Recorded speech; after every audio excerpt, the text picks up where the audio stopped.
السلام علیکم پیارے دوستو، یہ ہے تکرار ٹی وی۔ کسان کی بیوی نے جو مکھن کسان کو تیار کر کے دیا تھا وہ اسے لے کر فروخت کرنے کے لیے گاؤں سے شہر کی طرف روانہ ہو گیا۔ یہ مکھن گول پیڑوں کی شکل میں بنا ہوا تھا اور ہر پیڑے کا وزن 1 کلو تھا۔ شہر میں کسان نے اس مکھن کو حسب معمول ایک دکاندار کے ہاتھ فروخت کیا اور دکاندار سے چائے کی پتی، چینی، تیل اور صابن وغیرہ خرید کر واپس اپنے گاؤں کی طرف روانہ ہو گیا۔ کسان کے جانے کے بعد دکاندار نے مکھن کو فریزر میں رکھنا شروع کیا۔ اسے خیال آیا کیوں نہ ایک پیڑے کا وزن کیا جائے۔ وزن کرنے پر ایک پیڑا 900 گرام کا نکلا۔ حیرت اور صدمے سے دکاندار نے سارے پیڑے ایک ایک کر کے تولے، مگر کسان کے لائے ہوئے سب پیڑوں کا وزن ایک جیسا 900 گرام ہی تھا۔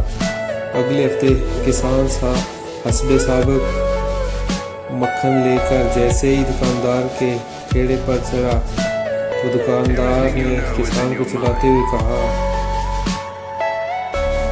دفعہ ہو جاؤ بے ایمان اور دھوکے باز، کاروبار کرنے کا تمہارا دستور نہیں ہے۔ 900 گرام مکھن کو پورا 1 کلو گرام کہہ کر بیچنے والے۔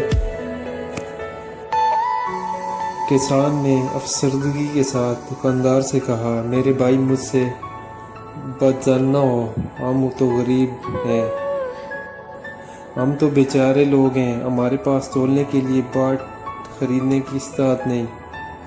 آپ سے جو 1 کلو چینی لے کر جاتا ہوں اسے ترازو کے ایک پلڑے میں رکھ کر دوسرے پلڑے میں اتنے وزن کا مکھن تول کر لے آتا ہوں۔